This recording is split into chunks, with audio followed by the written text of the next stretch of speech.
Olá, hoje nós vamos fazer um estudo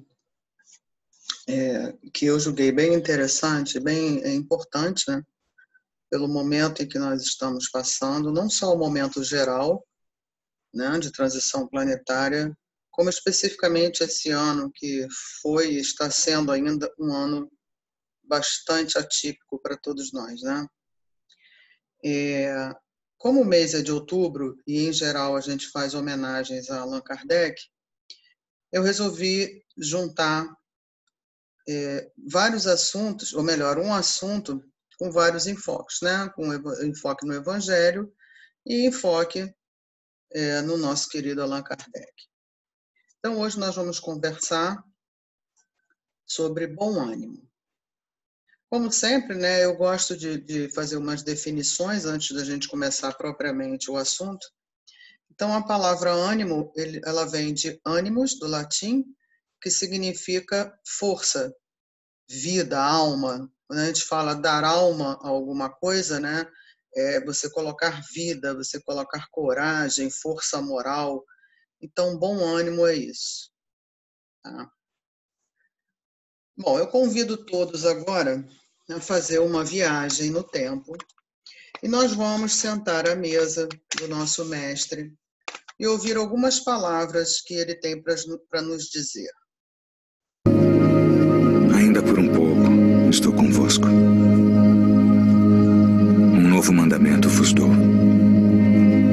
que vos ameis uns aos outros como eu vos amei a vós, que também vós uns aos outros vos ameis. Nisto todos conhecerão que sois meus discípulos, se vos amardes uns aos outros.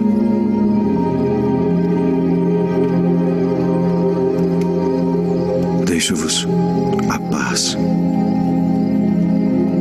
A minha paz vos dou. Não vou-la dou como o mundo a dá.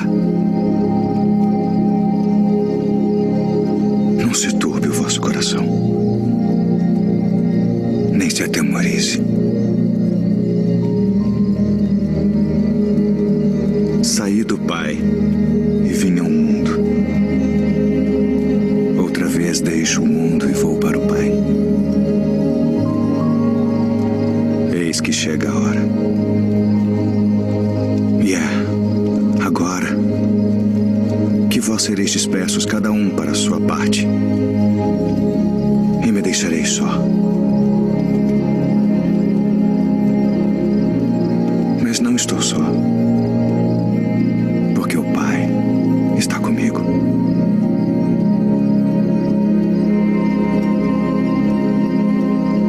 Tenho-vos dito isto para que em mim tenhais paz. No mundo tereis aflições, mas tende bom ânimo.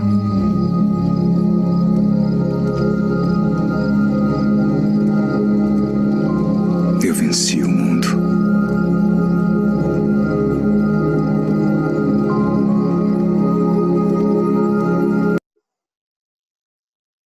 Bom, a Santa Ceia, ou Última Ceia, se encontra descrita nos 4 evangelhos, tá? Nos evangelhos dos 4 evangelistas. Mas eu foquei basicamente em João. Essa passagem que a gente acabou de assistir se encontra no capítulo 16. Em João, a Última Ceia vai do capítulo 13, logo no início, até quase o final do capítulo 17. No 18, já tem a captura, o julgamento e daí para frente a crucificação. Por que eu estou falando isso, né? Porque é importante a gente lembrar as circunstâncias em que Jesus se encontrava quando proferiu essas palavras, né? Às vésperas da crucificação, ele sabia que ia ser traído, que ia ser afastado dos amigos, que ia ser humilhado, que ia ser subjugado, flagelado, perseguido. Ele sabia que ele era objeto de ódio de um monte de gente, principalmente dos doutores da lei. E, mesmo assim, ele fala em paz, ele fala em vitória, ele fala em conquistas.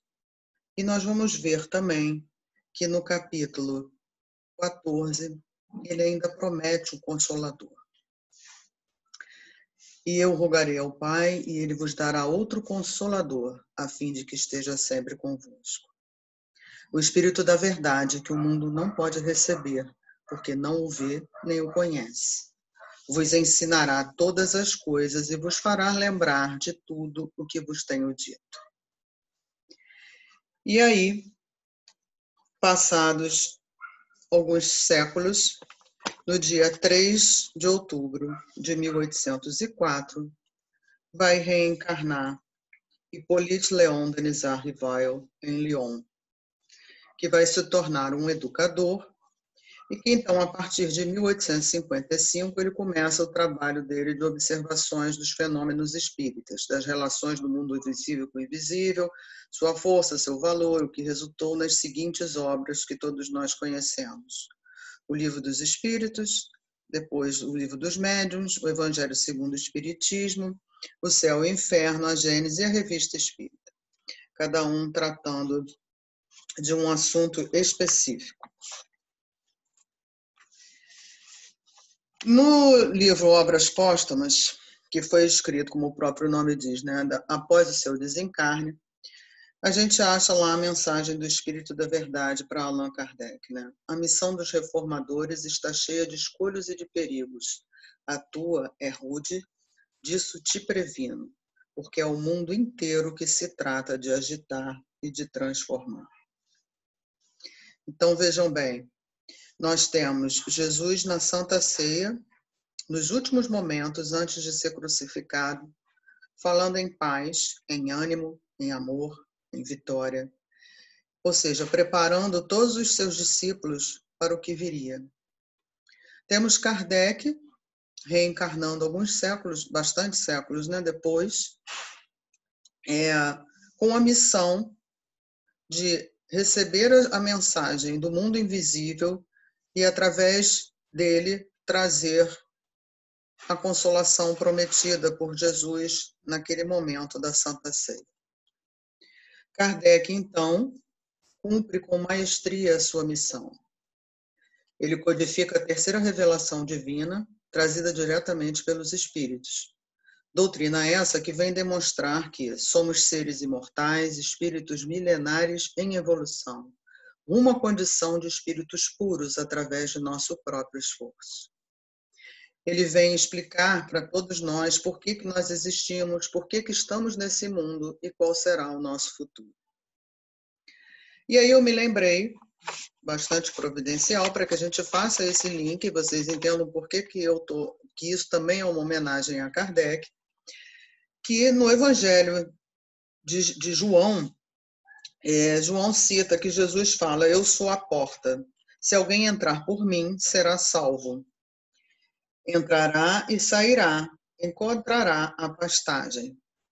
E Allan Kardec, quando vai apresentar o Evangelho segundo o Espiritismo, ele fala: muitos pontos dos evangelhos, da Bíblia e dos autores sacros em geral só são ininteligíveis, parecendo alguns até irracionais, por falta da chave que faculte se lhes apreenda o verdadeiro sentido.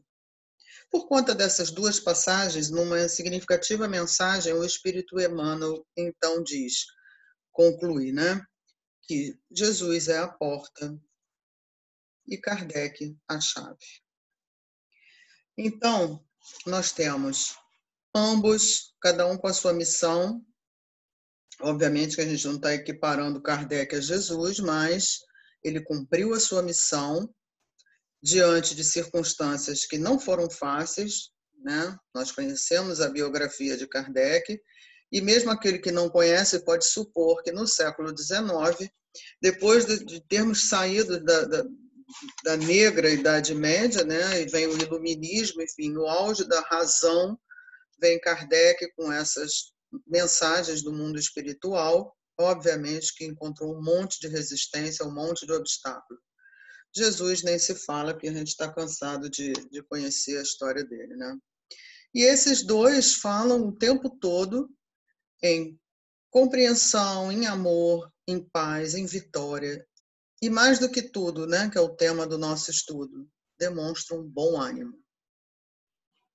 E aí, com base nisso, já que nós temos agora a porta e a chave, Eu pergunto, diante da frase de Jesus, eu venci o mundo, o que é vitória para você? Quando Jesus fala, deixo-vos a minha paz vos dou, não vou-la dou como o mundo a dá. Não se turbe o vosso coração, nem se atemorize. Eu te pergunto, o que é paz para você? Vamos refletir em cima disso. Vamos entender essa paz e essa vitória, já que parece um pouco incoerente, né? Principalmente na passagem de Jesus, é bem marcante, uma certa incoerência, vamos dizer assim, com o momento e as palavras. Né? Então, vamos entender essa vitória, esse ânimo que ele nos trouxe, né? Mesmo diante de tudo. Lá no livro Boa Nova, no capítulo 25, Jesus, eu saquei 2 trechos, né, para a gente começar a tentar entender que vitória, que é isso que ele está falando, né, já que não bate com as circunstâncias em que ele estava passando. Humilhado e ferido, terei que ensinar em Jerusalém a necessidade do sacrifício próprio, para que não triunfe apenas uma espécie de vitória tão passageira quanto as edificações do egoísmo ou do orgulho humanos. Então, ele já fala em espécie de vitória. Então, a gente tem que começar a pensar a que tipo de vitória ele estava se referindo.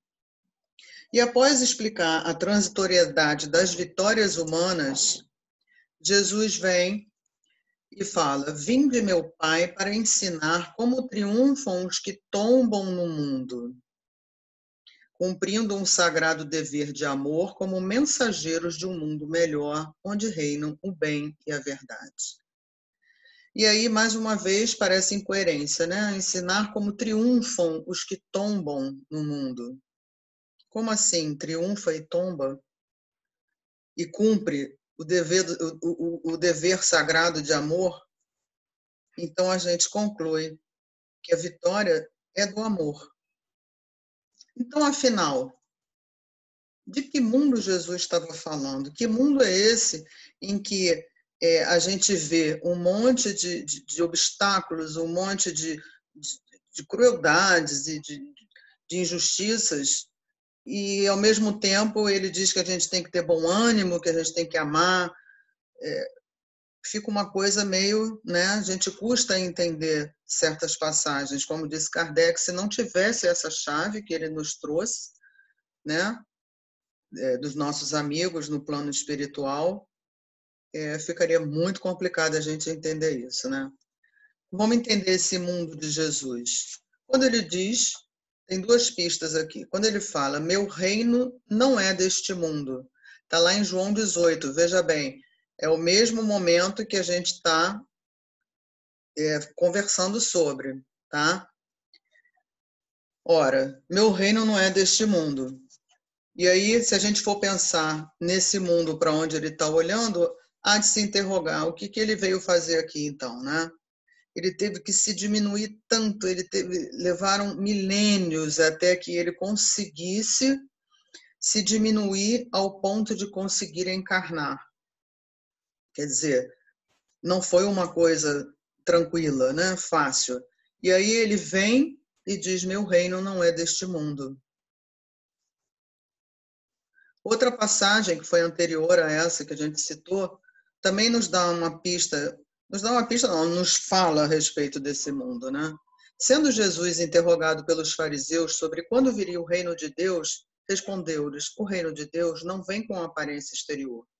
Nem dirão, ei-lo aqui, ou ei-lo ali, pois o reino de Deus está dentro de vós. Então, a que mundo Jesus se refere quando diz, eu venci o mundo? Será que estaria ele se referindo ao mundo exterior, material e transitório, como em geral a gente olha? Ou ele se referia a um mundo interior, do espírito imortal e por isso permanente?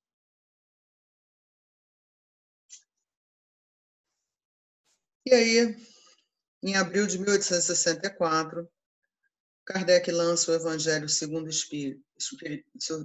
Espiritismo, desculpa, em que ele diz que explica passagens obscuras dos Evangelhos, né, como ele já falou, aplica os ensinos a todas as posições da vida, tem a chave para a compreensão dos Evangelhos. Reunimos nesta obra os artigos que podem compor, a bem dizer, um código de moral universal, sem distinção de culto. Eis, então, que Kardec nos traz a chave.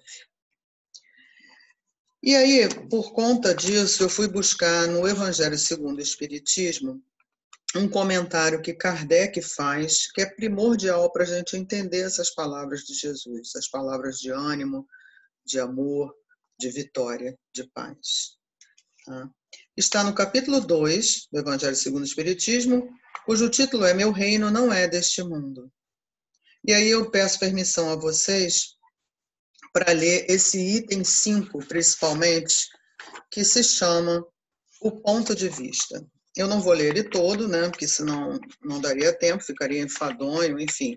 Mas sugiro humildemente que vocês leiam pelo menos os itens 5, 6 e 7 desse capítulo 2 do Evangelho segundo o Espiritismo. Ele fala assim: a ideia clara e precisa que se faça da vida futura proporciona inabalável fé no porvir, fé que acarreta enormes consequências sobre a moralização dos homens, porque muda completamente o ponto de vista sob o qual encaram eles a vida terrena. Para quem se coloca pelo pensamento na vida espiritual, que é indefinida, a vida corpórea se torna simples passagem, breve estada num país ingrato. As vicissitudes e tribulações dessa vida não passam de incidentes que ele suporta com paciência, por sabê-las de curta duração, devendo seguir-se-lhes um estado mais ditoso. Sabendo temporária e não definitiva a sua estada no lugar onde se encontra, menos atenção presta às preocupações da vida, resultando-lhe daí uma calma de espírito que tira àquela muito do seu amargor. Pelo simples fato de duvidar da vida futura, o homem dirige todos os seus pensamentos para a vida terrestre. Ora, se você tem dúvida, né, de um ponto de vista, você não vai focar nesse ponto de vista. Tá? Por isso que a maioria de nós sofre muito com processos dessa transição planetária, porque a gente escolhe olhar para a vida material sob o ponto de vista material. Se você tem dúvida da vida futura, você não vai olhar sobre o ponto de vista da vida futura. E segue ele. E não há o que não faça o homem, né, que tem o olhar material para a vida material, para conseguir os únicos bens que se lhe afiguram reais. A gente está vendo isso mais do que nunca, né? Qualquer noticiário, qualquer rede social, a gente vê o que as pessoas são capazes de fazerem pelos seus bens materiais, porque resolveram olhar para a vida exclusivamente sob o ponto de vista material. Então, o indivíduo coloca toda a sua esperança na vida material. E quando você faz isso, quando ocorrem perdas e danos, você não suporta, cai em profunda amargura, em profunda angústia, e é o que a gente tem visto, daí a ansiedade, depressão, um número crescente de suicídios. A importância dada aos bens terrenos está sempre em razão inversa da fé na vida futura. Deus não condena os gozos terrenos, condena, sim, o abuso desses gozos em detrimento das coisas da alma. O Espiritismo dilata o pensamento. Em vez dessa visão acanhada e mesquinha que o concentra na vida atual, que faz do instante que vivemos na Terra único e frágil eixo do porvir eterno, ele, o Espiritismo, mostra que essa vida não passa de um elo harmonioso e magnífico, conjunto da obra do Criador. De tudo que eu li até então, se a gente gravar isso aqui, já muda substancialmente a nossa vida. A ideia clara e precisa que se faça da vida futura proporciona inabalável fé no porvir, Fé que acarreta enormes consequências sobre a moralização dos homens, porque muda completamente o ponto de vista sob o qual encaram eles a vida terrena. Os amigos espirituais, gente, que tutelam a nossa evolução, a gente conhece, né, os ministérios da reencarnação, tudo que se dá no plano espiritual com a maioria de nós, eles foram sinceros, né, quando construíram conosco os pontos básicos da nossa existência. Eles sabiam e nós também sabíamos das dificuldades que a gente ia passar. Tá? Sabíamos perfeitamente que a Terra funciona como um hospital e como uma escola. Tá? Então, a dor e a lágrima nos fazem crescer. O sofrimento faz o trabalho que nós não permitimos o amor fazer. Nós ainda estamos no nível dos espíritos imperfeitos, reencarnados num planeta de provas e expiações. Nunca fomos enganados, né? O Espiritismo nos traz há pelo menos 160 anos, em média, que neste momento o materialismo iria imperar e que o número de suicídios está lá em Obras Póstumas e na Gênese. O número de suicídios cresceria e que a loucura iria predominar. Leia-se aí como loucura, até porque a época que foi escrito ainda não existia os diagnósticos psiquiátricos, psicológicos, enfim. Então, entenda-se como loucura qualquer distúrbio psíquico, dentre eles a ansiedade, a depressão, que é o que a gente tem visto muito atualmente, né? Então, o que nós precisamos diante disso, diante dessa porta, diante dessa chave, diante do conhecimento que a gente vem adquirindo ao longo dos anos, diante desse conhecimento da vida futura, precisamos alimentar a nossa fé, porque a partir do momento em que você olha para a vida material sob a ótica espiritual, tudo isso que a gente está passando aqui fica menos pesado. A gente passa a compreender o porquê de tudo. E, para tanto, nós precisamos muito de paciência, tá? Paciência e muita perseverança.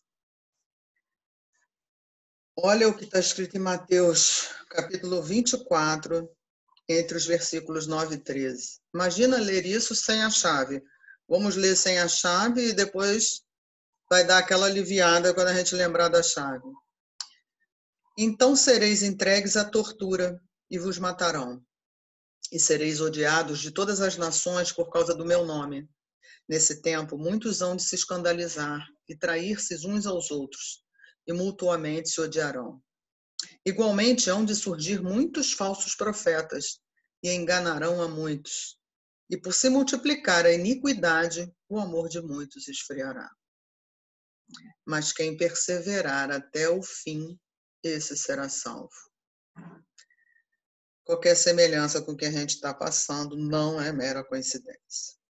Então, gente, depois de tudo isso que a gente viu aqui, nós concluímos o quê? Que a vitória real a que Jesus estava falando era sobre si mesmo. Vencer o mundo em si mesmo para melhor servir e transformar o mundo.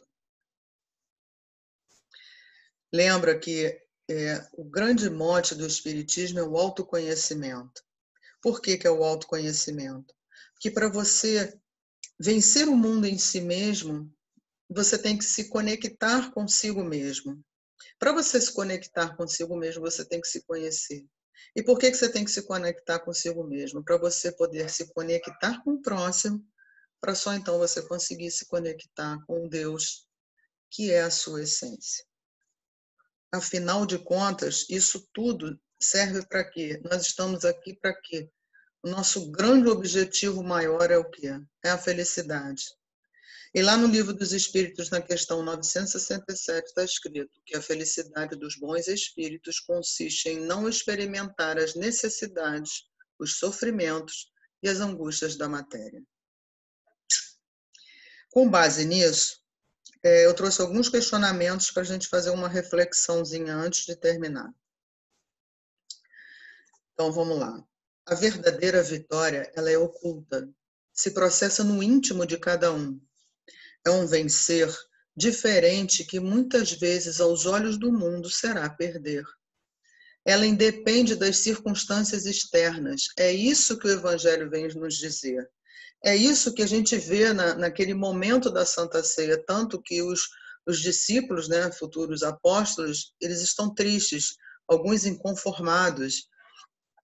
E Jesus trazendo aquelas palavras, Jesus estava consolando eles, e, no entanto, ele é que ia passar por aquilo tudo, né, que ele passa no processo de pseudo-julgamento, crucificação, enfim. O que ele estava mais mostrando ali? Que aquilo tudo, nada daquelas circunstâncias externas poderia mudar o fato dele ter vencido o mundo, porque ele venceu em si mesmo, ele cumpriu a missão. Você se sente um vitorioso? Desejas a paz do mundo tão frágil quanto o mundo, ou a paz do Cristo com o máximo de luta? Como você lida com a contraposição de dois mundos, o material, que é o mundo lá fora, e o espiritual, que é o mundo interno, o verdadeiro mundo, né?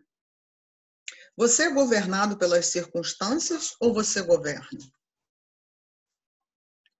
Lá em Marcos está, pois que adianta o homem ganhar o mundo inteiro e perder a sua alma? Ou seja, o que adianta essas vitórias, né, que o mundo material vê como vitórias? Cargos, poder, bens materiais, carros, apartamentos, mansões, enfim, uma coisa assim, sem coisas que a gente mal consegue dimensionar, né? A avareza, a ambição, tudo com base no orgulho e no egoísmo. O que adianta isso tudo e perder a sua alma? Por que perder a alma? Porque, na verdade, o nosso grande objetivo aqui é o quê? É evoluir, né? Evoluir moralmente e intelectualmente. E nada, o material é veículo, não é fim. Ele é meio, não é fim. Então a gente tem que lembrar disso a todo segundo. Lembrar sempre, apesar de ser redundante, mas é bom lembrar, né? Porque a gente esquece, que a vida espiritual é a vida normal. A vida corpórea é uma fase temporária, né? Da vida do espírito. Por isso que todos os construtores do aperfeiçoamento espiritual não estão na Terra para vencer no mundo, mas notadamente para vencer o mundo em si mesmos. Tanto que Jesus não fala, eu venci no mundo. Ele fala, eu venci o mundo. Olha como uma letrinha faz a maior diferença de significado, né? A função da vida corporal, então, é ensinar, exercitar e aperfeiçoar. Ela não foi projetada para ser sofrimento. Nós é que a transformamos nesse sofrimento ao longo dos séculos. Como você vê a vida corporal? Não, se não tivermos calma e bom ânimo, não entenderemos a hora em que Deus atua. Ele coloca o obstáculo fora para que vejamos o que tem dentro, porque a nossa limitação é interior. Em relação à vida futura, a visão que você tem da vida futura determina o seu ponto de vista sobre a vida presente, a vida material. Devemos nos colocar num ponto de vista que nos permita olhar para a vida material, física, para as perdas, os prejuízos, as injustiças, as crueldades, a maldade, com um outro olhar. Não é você ser condescendente, não é você achar isso tudo lindo, mas é você ter um outro olhar. Se você tiver um olhar espiritual para tudo isso que acontece na matéria, você tem compreensão. E só o fato de você compreender te dá um alento ao coração, porque você compreende o porquê disso tudo, né? E você mantém o seu bom ânimo para tudo, para continuar a sua caminhada. E aí eu pergunto, qual é a sua visão? Mudar o ponto de vista sobre o qual encaramos a vida terrena. Essa é a mensagem central do Espiritismo. Então, gente, eu gostaria de encerrar com um capítulo que está em Alvorada do Reino, né? O livro do Espírito Emmanuel, trazida pelo nosso querido Francisco Cândido Xavier. Eu escolhi esse capítulo porque Alvorada do Reino, que reino é esse? Né? O reino de Deus. É onde ele se encontra? No coração de todos nós. E a gente precisa ver essa alvorada. Orar sempre e nunca desfalecer. Lucas, capítulo 18, versículo 1.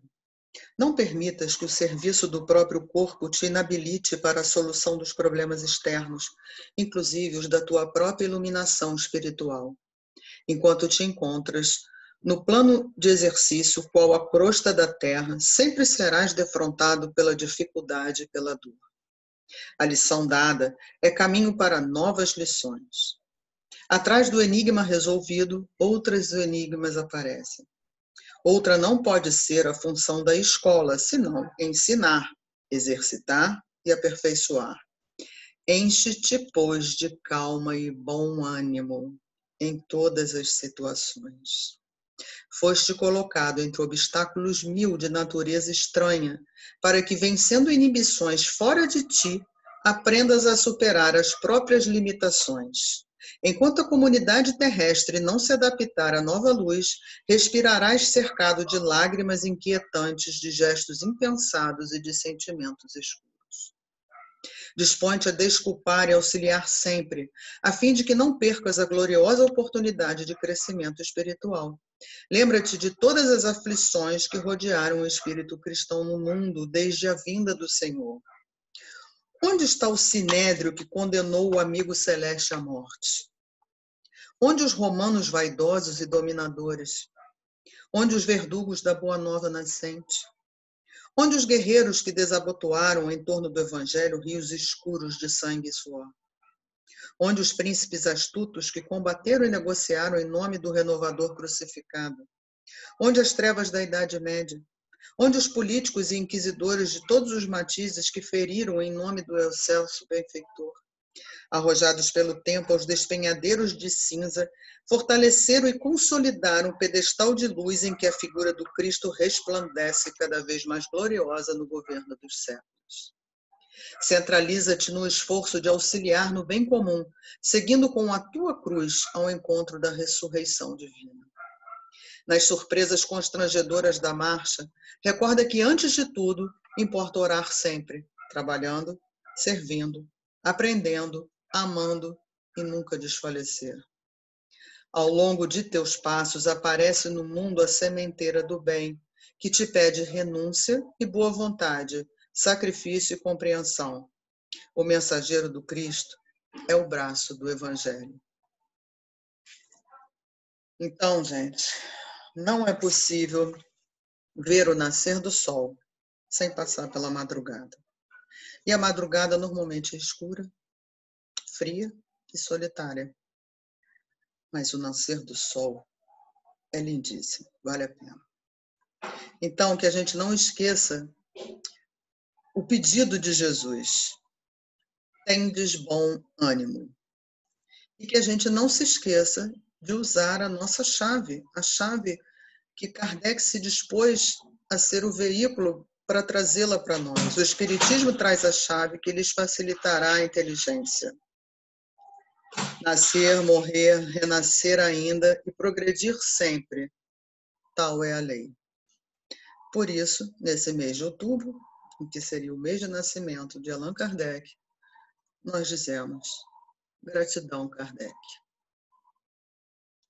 Gratidão, Jesus. Graças a Deus. Gratidão a todos vocês.